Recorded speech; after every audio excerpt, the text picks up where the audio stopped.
So magandang hapon po sa inyo. So gusto ko lang pasalamat sa inyo sa mga tumutulong, nag-abot ng tulong sa asawa ko. Mula po sa hindi po siya na-diagnose, sa mga kaibigan ko, mga followers ko, sa kamag-anak ko, tsaka sa mga kaibigan ng asawa ko, kasama niya sa trabaho. Laking tulong po yun, binigay po ninyo. Hindi ko na kayo isa-isahin. Ibig ko lang ko sabihin, si God na ho magsukli na binigay nyo sa amin, sa asawa ko. So, kita nyo naman ng last video ko po, yung asawa ko lumalaban sa sakit niya. Lumalaban po siya. Kaso nga lang po, hindi niya kinaya sa daming pong sinasaksak sa kanya. Halos every hour, every minute po, tinutusukan po siya ng karayom. Ang asawa ko naman po, nakatingin lang sa akin. Hindi na ho siya nakakasak, hindi na ho magsalita. Ibig niya ho magsalita pero hindi niya po kaya. Hindi niya po kaya. Naawa po sa asawa ko. Ang sakit pala ng asawa ko, stage 3, breast cancer. Kaso nga lang, komplikasyon na po. Nagkaroon po siya ng pneumonia. Napaka-traido lang sa kanya pneumonia, no? So, ulit po, maraming salamat. So, ito po, ibig nyo rin po sabihin, alam nyo rin po, galing po ako sa Saudi, abroad din po ako, pero huwag nyo na isipin na galing abroad po kasi naubos na rin pera ko. Naubos na rin pera po kasi gawa ng labas-labas ang pera, wala akong kinikita. Wala akong kita dahil sa asawa ko may nagkasakit. So ito pa ho, ibig nyo sabihin po na na-miss mo yung content ko, masahin ako sa content ko, lahat po. Kung sino nakapad ng content ko, napapatao kayo, di ba? Napapatao kayo.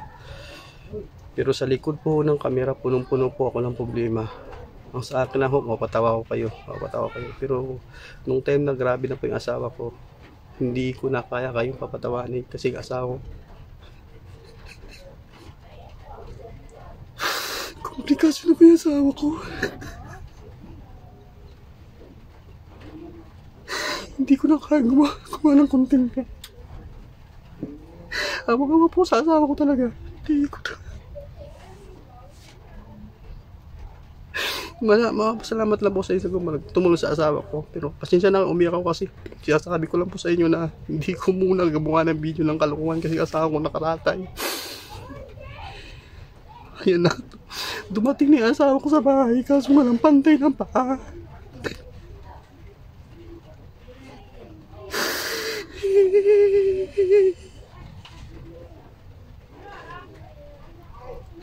Yung asawa ko po, sobrang mait na asawa ko.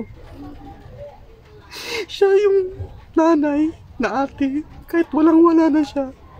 Basta maibigay niya sa kapatid o sa mga anak niya. Minsan nag-aaway pa kami. Bakit inuna niya lagi ibang tao sa sarili niya, di ba?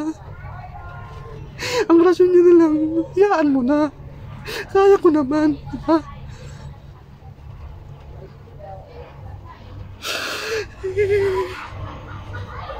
Nasa abroad po ako. Kampante naman ako kasi binapadala ng asawa ko. Yung pala sa likod na pagpadala ko, asawa ko pala may miinda ng sakit. Nung hindi niya kinaya, umiyak na kayo sa akin. Kailangan daw ko umuwi. So, speaking of umuwi, dapat ang uwi ko November pa. Kinuha ko yung kapatid ko na pwede ako makauwi kasi ang asawa ko may sakit. Hindi. Tapos ito, nakauwi ako September 3. Okay, pinas ako nakakatayo pa. After 2 weeks po siya, dandan ho siya, hindi siya makakalakad, nakakatayo. Komplikasyon na sakit niya. Hindi na siya nakapagsalita. Saka makita niyo followers ko, hindi na ako nagbibideo ng live. Nag-silent live na ako kasi nga gusto ko lang ng asawa ko. So, ayun po. Isabi ko sa inyo. So, maraming salamat. Maraming salamat sa inyo kasi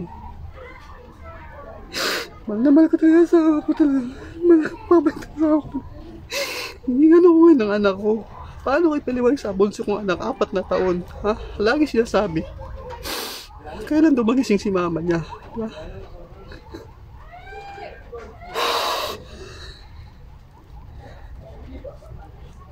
Pasensya na po. Pasensya na po.